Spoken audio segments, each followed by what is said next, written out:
ان قریب انشاءاللہ العزیز ایک رسالے کی منظوری مل گئی ہے طائفہ منصورہ کے نام سے، بہت جلد وہ منظر عام پر آ جائے گا. اس میں اصلاحی، اعتقادی، نظریاتی مضامین پر مشتمل ہوگا. آپ حضرات سے گزارش ہے جب رسالہ آپ کے پاس ہے تو ضرور خریدیں. اگر استاد منکر حیات النبی صلی اللہ علیہ وسلم فی القبر ہو اور تقریباً ہر سبق میں اپنے باطل عقائد کی تبلیغ کرتا ہو تو اس کے ساتھ کیا رویہ اختیار کیا جائے؟ اس کو سمجھانا چاہیے. اگر بات اس کی سمجھ میں نہ آئے تو کم از کم اس سے پڑھنا چھوڑ دینا چاہیے. اپنی سند حدیث میں بدعتی استاد کو ہرگز داخل نہ کرے. ذاکر نائک، مجھے اگر یہ بیان کے شروع میں فرما دیتے تو میں ذاکر نائک پہ تفصیلی بیان کرتا. تفصیلی میں ہر جگہ پہ اس کے بارے میں ذاکر نائک بدعتی ہے. ذاکر نائک وقت ضرورت شافی، مالکی وغیرہ پہ مسائل لینا جائز ہے وہ وقت ضرورت، لیکن ہمارے ملک میں شافی مسلک کی قطعاً کوئی ضرورت نہیں ہے، کوئی ضرورت نہیں ہے. اس لیے ہمارے ہاں وہ ضرورت نہیں کہ شافی اور مالکی کو بہانہ بنا کر غیر مقلدیت کے دروازے مت کھولو. ڈاکٹر ذاکر نائک یہ غیر مقلد ہے، گمراہ ہے اور پرلے درجے کا شیطان ہے. اس نے امت میں فرقہ واریت کو بیج بویا ہے. بہت سارے مسائل ایسے غلط بیان کے اہل سنت والجماعت سے کوئی تعلق نہیں ہے. ذاکر نائک یہ کہتا ہے اگر کوئی آدمی 3 طلاق نہیں 1000 طلاق بھی اکٹھی دے دے تو طلاق ایک ہوتی ہے، اور یہ مذہب یا شیعوں کا ہے یا رافضیوں کا ہے.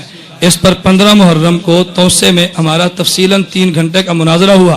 ہم نے مناظرے میں دعویٰ یہ کیا تھا کہ 3 طلاق کو ایک کہنا یہ شیعوں اور مرزائیوں کا مذہب ہے.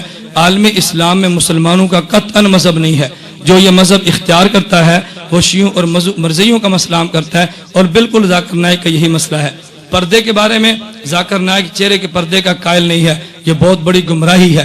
ذاکر نائک امت کے جمہور مسائل سے ہٹا ہوا ہے. اب میں نے عرض کیا نا تفصیلاً میں عرض کرتا، اللہ نے توفیق دی تو پھر کبھی سے میں نے خلاصہ عرض کر دیا ہے کہ غیر مقلد ہے، اس سے بچنا بہت ضروری ہے. اس کی جو کتابیں چھپی ہیں ہم نے ان کتابیں جمع کرنی شروع کر دی ہیں. اللہ نے چاہا تو انشاءاللہ اس کتابوں کا مستقل ایک کتاب کی صورت میں جواب آئے گا. ہم نے سیڈیاں بھی اس کی اکٹھی کرنی شروع کر دی ہیں. سیڈیوں کا جواب اللہ نے چاہا تو سیڈیوں میں آئے گا. ویڈیو کیسٹ کے بنانے یا استعمال کرنے کا شرعی حکم کیا ہے؟ برائے کرم مہربانی ہوگی. یہ ایسی ہے کہ جیسے کہ آدمی عمرہ کرنا چاہے، تصویر کھنچوانا حرام ہے لیکن مجبوری ہے بغیر تصویر کے عمرے پر وہ جانے نہیں دیتے. میرے دوستو ہم نے جنگ لڑنی ہے کفر سے، لیکن ہماری مجبوری یہ ہے کہ ہماری جنگ کو دنیا نہیں دیکھتی سوائے اس ایک ذریعے کے.